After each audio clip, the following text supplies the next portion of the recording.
നമ്മൾ പ്രാർത്ഥിക്കുന്നവരാണ്. അള്ളാഹുവിനോട് നമ്മുടെ ഓരോ ആഗ്രഹങ്ങൾ എടുത്തെടുത്തെടുത്തു പറഞ്ഞ് പ്രാർത്ഥിക്കാറുണ്ട്. ആ പ്രാർത്ഥന സ്വീകരിക്കാറുണ്ടോ എന്ന് ചിന്തിച്ചിട്ടുണ്ടോ പ്രിയപ്പെട്ടവരെ? ഇൻഷാ അല്ലാഹ് ഇന്ന് പഠിപ്പിച്ചു തരുന്ന ഈ ഒരു ഇസ്മ ചൊല്ലിയിട്ട് നിങ്ങൾ ദുആ ചെയ്താൽ അള്ളാഹു നമ്മുടെ ഏതു പ്രാർത്ഥനയ്ക്ക് ഉത്തരം നൽകും. ഏത് ദുആയും അള്ളാഹു തആല ഉത്തരമുള്ള ദുആയാക്കി മാറ്റും. പ്രിയപ്പെട്ടവരെ, ഏതാണ് ആ ഇസ്മ? എല്ലാവർക്കും ഉപകാരപ്പെടുന്ന വീഡിയോ ആണ്. ആ ഇസ്മ നമുക്ക് ഈ വീഡിയോയിലൂടെ പഠിക്കാം. പ്രിയപ്പെട്ടവരെ, ആ ഇസ്മിൻ്റെ മഹത്വങ്ങളും നമുക്ക് ഈ വീഡിയോയിലൂടെ പഠിക്കാം. അള്ളാഹു തആല തൗഫീഖ് നൽകി അനുഗ്രഹിക്കുമാറാകട്ടെ. ഏതാണ് ആ ഇസ്മെന്ന് വീഡിയോയിലേക്ക് പോകാം. പ്രിയപ്പെട്ടവരെ, അടുക്കളയിൽ ഈ ദുആ പറഞ്ഞാൽ ആ വീട്ടിൽ ബറക്കത്തിറങ്ങും എന്ന് മഹാരഥന്മാർ പഠിപ്പിച്ചു തന്ന പുണ്യമാക്കപ്പെട്ട ഒരു ദുആ നമുക്ക് ഈ വീഡിയോയിലൂടെ പഠിക്കാനുണ്ട്. ആ ദുആയിന് ധാരാളം പ്രത്യേകതകളുണ്ട്. ആ ദുആ ഖുർആനിൽ വന്നതായിട്ടുള്ള ദുആയാണ്. അതുപോലെ തന്നെ ഒരുപാട് ആ ദുആയിൻ്റെ പ്രതിഫലങ്ങളും മഹത്വങ്ങളും ഗുണങ്ങളും നേട്ടങ്ങളും ഒക്കെ സ്വാലിഹ്യങ്ങൾ നമുക്ക് പഠിപ്പിച്ചു തരുന്നുണ്ട്. അതൊക്കെ നമുക്ക് ഈ വീഡിയോയിലൂടെ പഠിച്ചാലോ? ഇൻഷാ അല്ലാഹ് ഇന്നത്തെ 10 മിനിറ്റ് ഇങ്ങനെയുള്ള ഉപകാരപ്രദമായിട്ടുള്ള അറിവുകൾ പഠിച്ചുകൊണ്ടാകട്ടെ എന്ന് പറഞ്ഞുകൊണ്ട് ഇൻഷാ അല്ലാഹ് നമുക്ക് വീഡിയോയിലേക്ക് പോകാം. അല്ലാഹു നമ്മെ അനുഗ്രഹിക്കുമാറാകട്ടെ.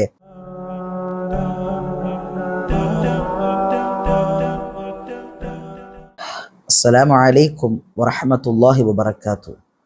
ബിസ്മില്ലാഹി വൽഹംദുലില്ലാഹ്. പ്രിയപ്പെട്ട മുഅ്മിനീങ്ങളെ, മുഅ്മിനാത്തുകളെ, സർവാദിനാഥനും സർവഗുണ സമ്പൂർണനുമായ പടച്ചതമ്പുരാൻ നമ്മളെ അനുഗ്രഹിക്കുമാറാകട്ടെ. എല്ലാവർക്കും സുഖമാണെന്ന് വിശ്വസിക്കുന്നു. അതിനായി പടച്ചവനോട് എപ്പോഴും ദുആ ചെയ്യുന്നു. അല്ലാഹു നമ്മളെയൊക്കെ ഖൈറിൻ്റെ അഹ്ലുകാരിൽ ഉൾപ്പെടുത്തി അനുഗ്രഹിക്കുമാറാകട്ടെ. പ്രിയപ്പെട്ടവരെ, ഓരോ മനുഷ്യനും ഓരോ മുസ്ലിമും അവൻ്റെ നാഥനായ റബ്ബിനോട് എപ്പോഴും കടപ്പെട്ടിരിക്കുന്നവരാണ്. ഏതൊരു മുസ്ലിമിൻ്റെയും ആവശ്യങ്ങൾ അവൻ പറയേണ്ടത് അള്ളാഹുവിനോടാണ്. അതിനെയാണ് നമ്മൾ ദുആ എന്ന് പറയാം. ആ ആവശ്യങ്ങൾ പടച്ചവനോട് ചോദിക്കുന്നതിനെയാണ് നമ്മൾ ദുആ അഥവാ പ്രാർത്ഥന എന്ന് പറയാം. മുസ്ലിമീങ്ങളായ നമുക്ക്, മുഅ്മിനീങ്ങളായ നമുക്ക് വളരെയേറെ ഉപകാരപ്പെടുന്ന ഒരു കാര്യമാണ് ദുആ എന്ന് പറയുന്നത്. അള്ളാഹുവിൻ്റെ റസൂൽ സ്വല്ലല്ലാഹു അലൈഹി വസല്ലമ തങ്ങൾ പറഞ്ഞിട്ടുണ്ട്, എത്രത്തോളം ദുആ വർദ്ധിപ്പിക്കാൻ പറ്റുമോ അത്രത്തോളം നിങ്ങൾ ദുആ വർദ്ധിപ്പിക്കുക. അത് നിങ്ങൾക്ക് നല്ലതാണ്, നന്മയാണെന്നുള്ളതാണ്. അള്ളാഹുവിൻ്റെ വിശുദ്ധ ഖുർആൻ പറയുന്നുണ്ട്, നിങ്ങൾ ചോദിക്കുന്നെങ്കിൽ ആരോട് ചോദിക്കണം? വഇദാ സഅലക ഇബാദി അന്നി ഫഇന്നി ഖരീബ്. ഹബീബായ മുത്തുനബി സല്ലല്ലാഹു അലൈഹി വസല്ലമ തങ്ങളോട് അള്ളാഹുവിൻ്റെ വിശുദ്ധ ഖുർആനിൻ്റെ കൽപ്പന, ആരെങ്കിലും എന്നെക്കുറിച്ച് ചോദിക്കുകയാണെങ്കിൽ പറഞ്ഞു കൊടുക്കുക നബിയെ, ഫഇന്നി ഖരീബ്, ഞാൻ അടുത്തുണ്ട്. എന്താവശ്യം ഉണ്ടെങ്കിലും നിങ്ങളുടെ തൊട്ടടുത്ത് ഞാനുണ്ട്. നിങ്ങൾ വിടുന്ന ശ്വാസം എങ്ങോട്ടാണോ പോകുന്നത് അതിനേക്കാൾ അടുത്ത് ഞാനുണ്ട്. അത്രയ്ക്ക് തൊട്ടടുത്തുള്ള ഫഇന്നി ഖരീബുൻ, തൊട്ടടുത്ത് ഞാനുണ്ടെന്ന് പറഞ്ഞു കൊടുക്കുക നബിയെ. എന്താവശ്യം ഉണ്ടെങ്കിൽ എന്നോട് ചോദിക്കാൻ പറയുക നബിയെ. ഉജീബു ദഅവത ദാഇ, ദുആ ചെയ്യുന്നവനിക്ക് ഞാൻ ഉത്തരം നൽകാമെന്ന് അള്ളാഹു വാക്ക് നൽകിയിരിക്കുകയാണ് വിശുദ്ധ ഖുർആനിലൂടെ. അപ്പോൾ പ്രാർത്ഥന എന്നുള്ളത് വളരെ വലിയൊരു കാര്യമാണ്. ഒരു മുഅ്മിനിൻ്റെ ആയുധമാണ്. അദ്ദുആഉ സിലാഹുൽ മുഅ്മിൻ. ദുആ എന്ന് പറയുന്നത് ഒരു മുഅ്മിനിൻ്റെ ആയുധമാണ്. ആ ദുആ കൊണ്ടാണ് അവൻ രക്ഷപ്പെടാറ്. ആ ദുആ കൊണ്ടാണ് അവൻ വിജയിക്കുന്നത്. അവൻ ജീവിതത്തിൻ്റെ പ്രതിസന്ധികളെ തരണം ചെയ്യുന്നത് ദുആ കൊണ്ടാണ്. ജീവിതത്തിൻ്റെ എല്ലാ കാര്യങ്ങളിൽ നിന്നും രക്ഷപ്പെടുന്നത് ദുആ കൊണ്ടാണ്. അപ്പോൾ നമ്മുടെ ദുആ പ്രിയപ്പെട്ടവർ അള്ളാഹു സ്വീകരിക്കണം. ആ ദുആ സ്വീകരിക്കാൻ കാരണമാകുന്ന പുണ്യമാക്കപ്പെട്ട ഒരു ഇസ്മു നമുക്ക് പരിചയപ്പെടാം. അള്ളാഹുവിൻ്റെ ഇസ്മാണ്, അള്ളാഹുവിൻ്റെ നാമമാണ്. ഈ നാമം അർത്ഥമാക്കുന്നത് തന്നെ പ്രിയപ്പെട്ടവരെ ഉത്തരം നൽകുന്നവനെ എന്നാണ്. ഇസ്മ ഏതാണെന്നറിയോ? യാ മുജീബ് എന്ന് പറയുന്ന ഇസ്മാണ്. യാ മുജീബ്, അജാബ യുജീബു, മുജീബ്, അതായത് ഉത്തരം നൽകുന്നവൻ, ഇജാബത്ത് നൽകുന്നവൻ. ഈ ഇസ്മ പ്രിയപ്പെട്ടവരെ രാത്രിയിൽ ചൊല്ലൽ ഏറ്റവും നല്ലതാണ്. യാ മുജീബു മിഅത്തും വഅശറ മറാത്ത് സുമ്മ ദക്കറ ഹാജതഹു ഖളാഹുല്ലാഹു ലഹു. പ്രിയപ്പെട്ടവരെ, ഈ യാ മുജീബ് എന്ന് പറയുന്ന ഈ ഇസ്മ ഒരു മനുഷ്യൻ എന്ത് ചെയ്യാണ്? 110 പ്രാവശ്യം യാ മുജീബ് പറഞ്ഞിട്ട് അള്ളാഹുവിനോട് ദുആ ചെയ്ത് കഴിഞ്ഞാൽ, അവൻ്റെ ആവശ്യങ്ങൾ പറഞ്ഞു കഴിഞ്ഞാൽ പ്രിയപ്പെട്ടവരെ പടച്ചതമ്പുരാൻ അവൻ്റെ ആഗ്രഹങ്ങൾ സാധിപ്പിച്ചു കൊടുക്കും. അവൻ ചോദിച്ച കാര്യം അള്ളാഹു നടത്തി കൊടുക്കും. അവൻ്റെ ദുആഇന് അള്ളാഹു ഇജാബത്ത് കൊടുക്കും. പ്രിയപ്പെട്ടവരെ, അള്ളാഹു തൗഫീഖ് നൽകി അനുഗ്രഹിക്കുമാറാകട്ടെ. അതിനുശേഷം മഹത്തുക്കൾ സ്വാലിഹ്യങ്ങൾ പഠിപ്പിക്കുന്നു, 110 പ്രാവശ്യം യാ മുജീബ് ഓതിയതിന് ശേഷം ഈ പറയുന്ന ഒരു ചെറിയ ദുആ കൂടി അതിന്റെ കൂടെ ഉൾപ്പെടുത്തുക. എന്നറിയോ? ഇസ്തജിബ് ദുആഇ കുല്ലഹു ബിഫദ്ലിക യാ ദൽ ജലാലി വൽ ഇക്റാം. ഏതാണ്? ഇസ്തജിബ് ദുആഇ കുല്ലഹു ബിഫദ്ലിക യാ ദൽ ജലാലി വൽ ഇക്റാം. എന്താ അതിന്റെ അർത്ഥം? ഇസ്തജിബ്, അല്ലാഹുവേ നീ ഉത്തരം നൽകണേ, ദുആഇ എൻ്റെ ദുആയ്ക്ക് നീ ഉത്തരം നൽകണം, കുല്ലഹു എൻ്റെ മുഴുവൻ കാര്യങ്ങൾക്കും എൻ്റെ മുഴുവൻ ദുആകൾക്കും നീ എന്ത് ചെയ്യുക? ഉത്തരം നൽകുക, ബിഫദ്ലിക നിന്റെ ഔദാര്യം കൊണ്ട്, നിന്റെ ഫദ്ല് കൊണ്ട് നീ ഉത്തരം നൽകുക, യാ ദൽ ജലാലി വൽ ഇക്റാം, ഉന്നതനും പ്രതാപിയുമായ അല്ലാഹുവേ, ബഹുമാന്യ ഉടമസ്ഥനായ റബ്ബേ, എൻ്റെ ദുആഇന്, പ്രാർത്ഥനയ്ക്ക് നീ ഉത്തരം നൽകുക എന്ന് അള്ളാഹുവിൻ്റെ വിശുദ്ധമാക്കപ്പെട്ട ഖുർആൻ. അള്ളാഹു തൗഫീഖ് നൽകട്ടെ.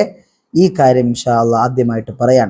പിന്നീട് നമ്മൾ പറഞ്ഞത്, അടുക്കളയിൽ ഈ ദുആ പറഞ്ഞാൽ ആ വീട്ടിൽ അള്ളാഹു ബറക്കത്ത് കൊണ്ട് നിറയ്ക്കും എന്നുള്ളതാണ്. നമ്മുടെ വീട്ടുകളിൽ സഹോദരിമാർ അടുക്കളയിൽ പണിയെടുക്കുന്നവരാണ്. നമ്മളൊക്കെ അടുക്കളയിൽ ഓരോരോ കാര്യങ്ങൾക്ക് വേണ്ടി, ആവശ്യങ്ങൾക്ക് വേണ്ടി, പാചകങ്ങൾക്ക് വേണ്ടി, ജോലി ചെയ്യുന്നതിന് വേണ്ടി, പല പല വിവിധ തരത്തിലുള്ള ആവശ്യങ്ങൾക്ക് വേണ്ടിയിട്ട് അടുക്കളയിൽ ധാരാളം സമയം ചെലവഴിക്കുന്നവരാണ്.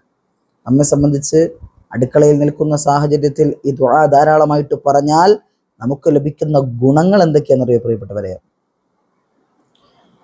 ആ വീട്ടിൽ അത് പറയുമ്പോൾ ആ വീട്ടിൽ അള്ളാഹു ബറക്കത്ത് നൽകും. അടുക്കളയിൽ പറയുമ്പോൾ എന്താ സംഭവിക്കുന്നത്? ആ വീട്ടിൽ അള്ളാഹു സുബ്ഹാനഹു വ തആല എല്ലാ കാര്യങ്ങളിലും ബറക്കത്ത് അതിലൂടെ നൽകുന്ന കാര്യം എന്താണെന്നറിയോ? ആ അടുക്കളയിൽ പാചകം ചെയ്യുന്നതാണ് ഓരോ മനുഷ്യരുടെ വയറ്റിലേക്ക്, ഉദരത്തിലേക്ക് എത്തുന്നത്. അപ്പൊ ഈ ദുആ പറഞ്ഞുകൊണ്ട് ഇവിടെ പാചകം നടക്കുന്നു, അടുക്കളയിലുള്ള ജോലികൾ നടക്കുന്നു. ആ വീട്ടിന്റെ പ്രഥമ സ്ഥലമാണ് അടുക്കള എന്ന് പറയുന്നത്. പ്രിയപ്പെട്ടവരെ, അപ്പൊ ആ അടുക്കളയിലുള്ള ദുആ ഇതായിരിക്കണം. ഏതെന്നറിയോ? ഈ ദുആ അവിടെ പറയുന്നത് കൊണ്ട് നമ്മുടെ മക്കൾ പറഞ്ഞാൽ അനുസരിക്കും എന്നുള്ളതാണ്. മക്കൾ പലർക്കും പലതരത്തിലുള്ള സംശയങ്ങളാണ്, വിഷമങ്ങളാണ്, ദുഃഖങ്ങൾ. ഉസ്താദേ, മക്കൾ പറഞ്ഞാൽ അനുസരിക്കുന്നില്ല, എന്താ ചെയ്യുക? വീട്ടിൽ വല്ലാത്ത ബുദ്ധിമുട്ടാണ്, വീട്ടിലൊരു ബറക്കത്തില്ലാത്ത അവസ്ഥയാണ്, എന്താ ചെയ്യുക? ഭർത്താവ് പരിഗണിക്കുന്നില്ല, അമ്മായിയമ്മയ്ക്ക് സ്നേഹമില്ല എന്നൊക്കെ പറയുന്ന പ്രിയപ്പെട്ട സഹോദരിമാർക്ക് വളരെ വളരെ ഉപകാരപ്പെടുന്ന പുണ്യമാക്കപ്പെട്ട ഒരു ദുആയാണ്, ഒരു ആയത്താണ് പ്രിയപ്പെട്ടവരെ ഇത്. എന്നറിയോ? പഠിച്ചോ. റബ്ബനാ ആതിനാ ഫിദ്ദുനിയാ ഹസന വഫിൽ ആഖിറതി ഹസനതൻ വഖിനാ അദാബന്നാർ. റബ്ബനാ, ഞങ്ങളുടെ രക്ഷിതാവേ, ആതിന, ഞങ്ങൾക്ക് നീ നൽകണേ അല്ലാ, ഫിദ്ദുനിയാ ഹസന, ദുനിയാവിലെ സർവ നന്മകളും ഗുണങ്ങളും തരണേ അല്ലാ, വഫിൽ ആഖിറതി ഹസന, ദുനിയാവിലെ മാത്രമല്ല റബ്ബേ, നാളെ ആഖിറത്തിൽ ചെല്ലുമ്പോഴും അവിടെയും ഞങ്ങൾക്ക് അനുകൂലമായ ധാരാളം നന്മകൾ ഞങ്ങൾക്ക് തരണേ അല്ലാ, വഖിനാ അദാബന്നാർ, നരകത്തിന്റെ ശിക്ഷയുണ്ടല്ലോ അല്ലാ, അതിൽ നിന്ന് ഞങ്ങളെ കാത്തു രക്ഷിക്കണേ അല്ലാ, അതിൽ നിന്ന് ഞങ്ങളെ സംരക്ഷിക്കണേ അല്ലാ. ഈ പുണ്യമാക്കപ്പെട്ട ഖുർആനായത്ത് ദുആയാണ്, ഖുർആനായത്താണ്, ഖുർആനിൽ പറയപ്പെട്ടിട്ടുള്ള ദുആയാണ്. ഈ ദുആ ധാരാളം പ്രാവശ്യം നമ്മൾ ചൊല്ലിക്കഴിഞ്ഞാൽ, അടുക്കളയിൽ ചൊല്ലിക്കഴിഞ്ഞാൽ, എവിടെ വേണോ നമുക്ക് ചൊല്ലാം, നിസ്കാരശേഷം ചൊല്ലാം, അതിൽ പ്രത്യേക ബറക്കത്താണ്. നമ്മുടെ ജീവിതത്തിൽ ബറക്കത്ത് വേണമെന്ന് ആഗ്രഹിക്കുന്നവർക്ക് പ്രിയപ്പെട്ടവരെ, എല്ലാ നിസ്കാരത്തിന് ശേഷവും ഈ ദുആ ഒരു 17 പ്രാവശ്യം ചൊല്ലണമെന്ന് സ്വാലിഹ്യങ്ങൾ പഠിപ്പിക്കുന്നു. അങ്ങനെ ചൊല്ലിക്കഴിഞ്ഞാൽ നമ്മുടെ ജീവിതത്തിൽ പിന്നെ എന്നെന്നും ബറക്കത്തായിരിക്കും. ഭക്ഷണത്തിൽ ബറക്കത്ത് ലഭിക്കും. അടുക്കളയിൽ ഇത് ചൊല്ലിക്കഴിഞ്ഞാൽ നമ്മുടെ ഭക്ഷണത്തിൽ ബറക്കത്ത്, ആ ഭക്ഷണം, ബറക്കത്തുള്ള ഭക്ഷണം നമ്മുടെ ഉദരത്തിലേക്ക് കടന്നു വരുമ്പോൾ നമ്മുടെ ദുആയ്ക്ക് ഇജാബത്തുള്ളതായിട്ട് മാറും. നമ്മുടെ ജീവിതത്തിൽ അത് കാരണമായിട്ട് ബറക്കത്ത് വന്ന് ചേരും. ഏത് ജോലി ചെയ്യുമ്പോഴും ഈ ദുആ പറഞ്ഞുകൊണ്ട് ചെയ്യുക, അതിലൊക്കെ പ്രത്യേക ബറക്കത്ത്. സഹോദരിമാരെ സംബന്ധിച്ചിടത്തോളം വീട്ടു ജോലിക്ക് ചെയ്യും ആ സാഹചര്യത്തിൽ ഈ ദുആ അങ്ങോട്ട് പറയാം, റബ്ബനാ ആതിനാ ഫിദ്ദുനിയാ ഹസന വഫിൽ ആഖിറതി ഹസനതൻ വഖിനാ അദാബന്നാർ. എത്ര എളുപ്പമുള്ള ദുആയാണ്, മറന്നു പോകല്ലേ പ്രിയപ്പെട്ടവരെ. അപ്പോൾ നമ്മുടെ നാവിൻ തുമ്പിലൂടെ എപ്പോഴും ഉരിയാടുന്ന ഒരു ദുആയായിട്ട് മാറട്ടെ. അടുക്കളയിൽ ജോലി ചെയ്യുമ്പോൾ, പാത്രം കഴുകുമ്പോൾ, വസ്ത്രം അലക്കുമ്പോൾ, ഇസ്തിരി ഇടുമ്പോൾ, അതുപോലെ തന്നെ പലതരത്തിലുള്ള അടിച്ചു വാരുമ്പോൾ, പാചകം ചെയ്യുമ്പോൾ, ആ സമയത്തൊക്കെ ഇൻഷാ അല്ലാഹ് ഈ ദുആ നിങ്ങളുടെ നാവിൻ തുമ്പിലൂടെ കടന്നു വരട്ടെ. അല്ലാഹു സുബ്ഹാനഹു വ തആല നമ്മളെയൊക്കെ ഖൈറിന്റെ അഹലുകാരിൽ ഉൾപ്പെടുത്തി അനുഗ്രഹിക്കുമാറാകട്ടെ. ഈ ദുആ കാരണമായിട്ട് അള്ളാഹു നമ്മെ രക്ഷപ്പെടുത്തട്ടെ. ഈ അറിവ് ഇൽമ് കാരണമായിട്ട് അള്ളാഹു നമ്മെ ദുനിയാവിലും ആഖിറത്തിലും രക്ഷപ്പെടുന്നവരിൽ ഉൾപ്പെടുത്തി അനുഗ്രഹിക്കുമാറാകട്ടെ. ഇത്രയേറെ അത്ഭുതത്തിന്റെ കലവറകൾ നിറഞ്ഞ ദുആയാണ് നമ്മൾ പഠിച്ചത്. ആദ്യം നമ്മൾ പഠിച്ചത് ഇസ്മമാണ്. രണ്ട് കാര്യങ്ങൾ, രണ്ട് ഇൽമാണ്, രണ്ട് വലിയ അറിവുകളാണ് ഇൻഷാ അല്ലാഹ് ഇന്നത്തെ ഈ 10 മിനിറ്റിൽ നമ്മൾ പഠിച്ചിട്ടുള്ളത്. അള്ളാഹു നമ്മളെയൊക്കെ യഥാർത്ഥ മുഅ്മിനീങ്ങളിൽ ഉൾപ്പെടുത്തട്ടെ. പ്രിയപ്പെട്ടവരെ, എപ്പോഴും ദുആ ചെയ്യുക. ദുആ ഇങ്ങനെ നിങ്ങൾ വർദ്ധിപ്പിച്ചുകൊണ്ടിരിക്കുക. നമ്മുടെ ജീവിതം ഒരുപാട് പ്രയാസങ്ങളുണ്ടല്ലോ. പ്രയാസങ്ങളില്ലാത്തവർ മനുഷ്യരല്ല പ്രിയപ്പെട്ടവരെ. മനുഷ്യരാണോ പ്രയാസങ്ങൾ ഉണ്ടാകും. ആ പ്രയാസങ്ങളെ തരണം ചെയ്യുക എന്നുള്ളതാണ്. അതിന് അള്ളാഹു നമുക്ക് പ്രത്യേക ധൈര്യം തരണമെങ്കിൽ അള്ളാഹുവിനോട് എപ്പോഴും ദുആ ചെയ്യണം. ഈ പറയപ്പെട്ട അമലുകൾ ഇൽമുകളൊക്കെ ജീവിതത്തിൽ കൊണ്ടുവരണം. അള്ളാഹു തആല തൗഫീഖ് നൽകി അനുഗ്രഹിക്കുമാറാകട്ടെ. ഇൻഷാ അല്ലാഹ് അള്ളാഹു നമ്മളെയൊക്കെ സ്വീകരിക്കട്ടെ എന്ന് പറഞ്ഞുകൊണ്ട് വാഖിറു ദഅവതി അൽഹംദുലില്ലാഹ്. അസ്സലാമു അലൈക്കും വറഹ്മത്തുള്ളാഹി വബറകാതുഹു.